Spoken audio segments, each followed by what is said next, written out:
was great to see our boys up close and personal.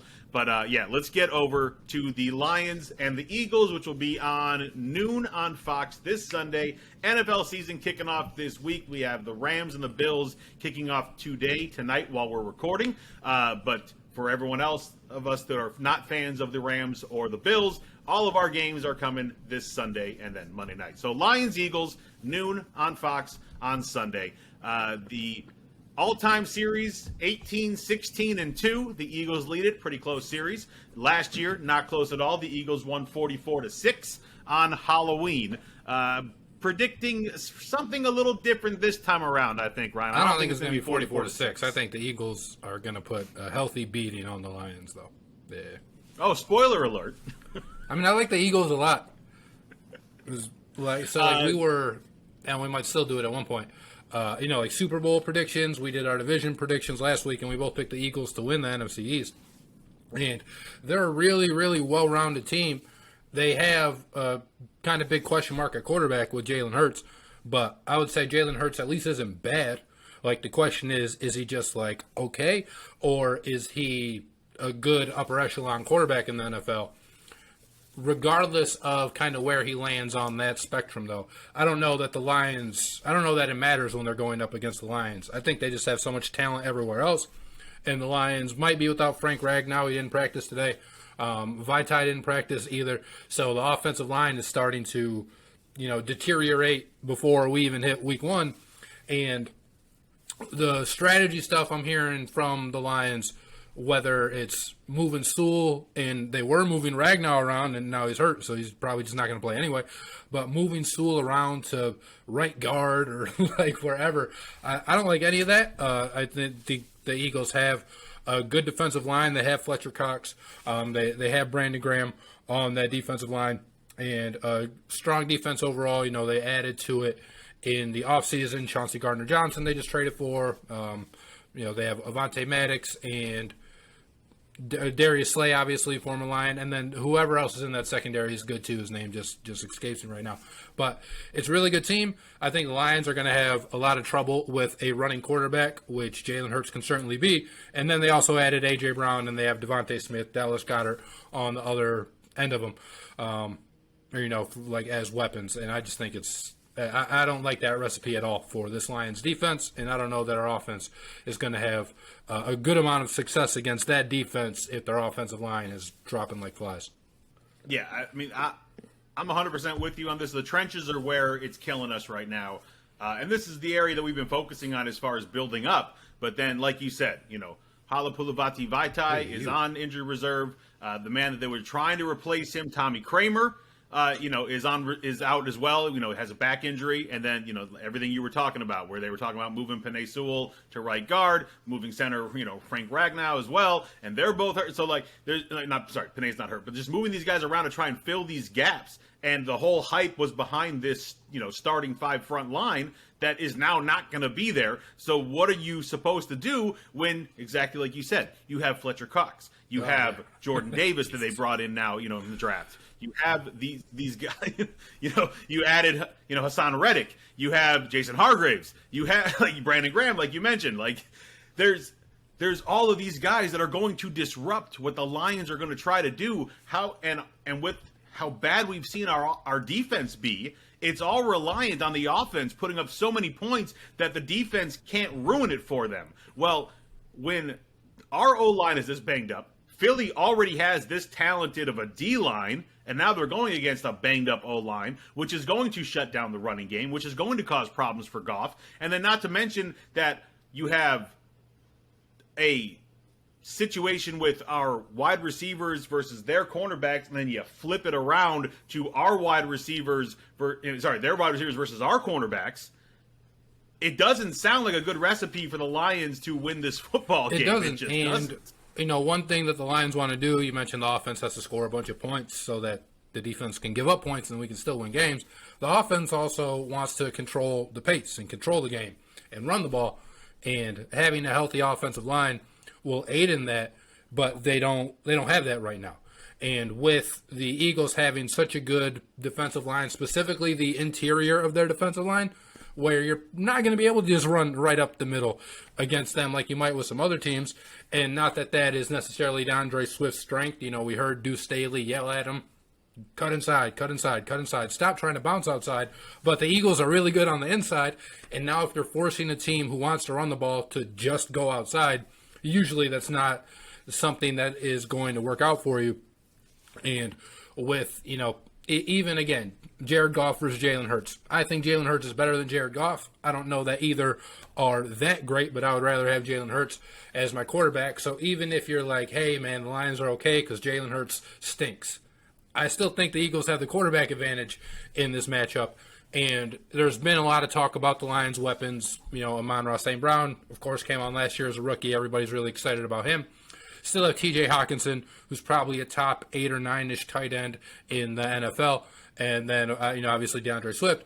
But, you know, they still, of course, don't have Jamison Williams. This is going to be DJ Chark's first game with the Lions, first real game. You know, he's played in the preseason. Of course, he's went through training camp. But I don't know that the chemistry is all the way there yet between him and Goff, to where even if these were weapons you were excited about, I just don't think they're going to be at full strength game one of the season. Not that I think the Eagles are going to be at full strength either, but I like where the Eagles are at right now more than I like where the Lions are at. Yeah, and if we go off of a little bit of what happened last year, now again, these are a little bit different teams, especially the Lions. They've been really trying to change personnel and bring in guys that can make this team better. The Eagles have kept a lot of, you know, status quo because they got a good team going. They got a good build going, especially in the trenches. But, you know, they held Swift to 27 rushing yards on 12 carries last year. And so that's not a good look, especially with what we're talking about with our O-line and how decimated it is to start the season versus their ridiculous D-line. And then on the flip side, the Eagles controlled everything last year. They ran the ball 46 times for 236 yards. 19 of those times were for first downs. Hurts only had to throw the ball 14 times. He only had to throw the ball 14 times last year, and he also ran for 71 rushes on his own. Like 71 yards on his own. Do rushing? Because I think it's a really big weakness for the Lions.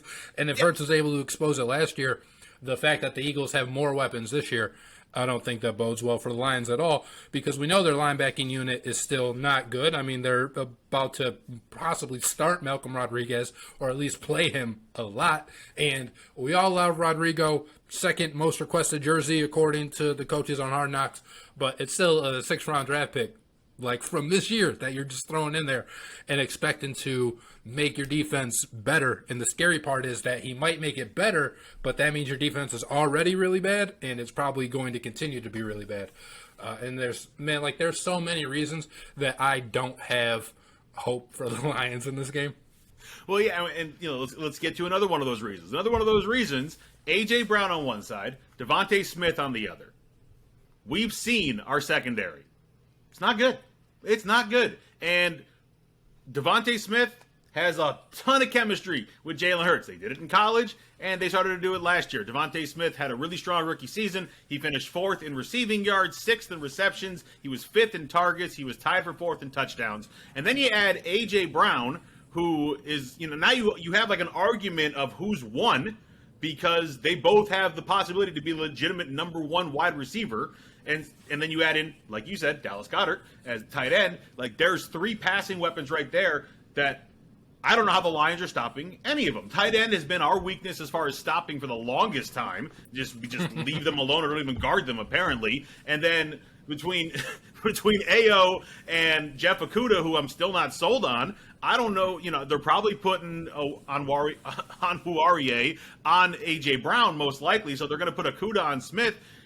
Smith's going to run right by Okudah. We were seeing practice squads guys running by Okudah. Like, Smith's going to dust him. Like, I don't know how we're going to be staying with single coverage. No, on any I don't think guys. we are, and I think that's scary when you can't, you know, bracket these guys in coverage, or like play double teams and take a man away because, you know, your linebacking unit is too weak. So now Hurts has the ability to just run more freely, right? If you're trying to like shadow some of these receivers.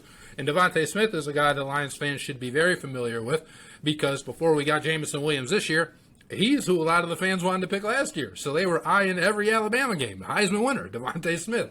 They were super excited about him. there's a lot of Lions fans who wanted them to pick him at 7 over Penei Sewell. And of course that didn't happen, but Lions fans, like, they know what Devontae Smith can do, and it's like I don't, like, of course it's the NFL. The Lions might win this game. I'm just trying to think of some football reasons they can do it, and I just can't, man. It'd be a whole lot of next man up and really stepping up in that position. I mean, that's the only way, and I don't see that from this team. We need our starting 5 offensive linemen to be healthy and playing together, to control the line of scrimmage, to really have a chance in any of our upcoming games. And not having that is just a death knell. Yeah, I mean, for and outside this week, of some fluky cliche, we got to win the turnover battle. Like, yeah, if they block a punt and return it for a touchdown, that increases their chances of winning tenfold. But I'm just thinking about things that are, how the game realistically plays out, and I'm with you. Okay, so I don't know about you. I was thinking of a final score prediction, and in my mind, 34-23 seems to fit well for this game. I think the Eagles are going to put up 34 to 40 points, and I think the Lions are putting anywhere from 20 to 26 points. So 34-23 is the final score in my mind for this game. That's hoping the Lions. I was thinking like 37-17, but. Yeah, nothing. We're talking about adding a little bit on one of mine and taking away a little bit of the other. So we in the same realm. But we'll look, we're rooting for them. Obviously, hope they pull off the win. Of course. No, but we're just not seeing the football facts if you behind want a little bit of hope, it kind of ties into betting. Home underdogs in Week 1 in the NFL, which the Lions are traditionally, are like really, really good. Not just against the number, but like winning outright for whatever reason. Now, not all of them win, and I think the Lions will be part of the not all of them that win. But if you're going to look for some hope, teams in the Lions spot usually do well in Week 1. So take it for what you will. Yeah. Well, we will obviously react next week. Hope they win, though. Go Lions. Our show that comes out on Tuesday. It'll be Monday for us. Yep, absolutely. Go Lions. We hoping they win. We're just not seeing the football reasons for it to happen. Hey, Ryan Griffin here. Thank you so much for watching today's episode of Griffin and Bass. Be sure to give us your thoughts in the comments below. Remember to click the bell to receive the latest notifications from DSN and subscribe for breaking news, community blogs, polls, contests, and other content.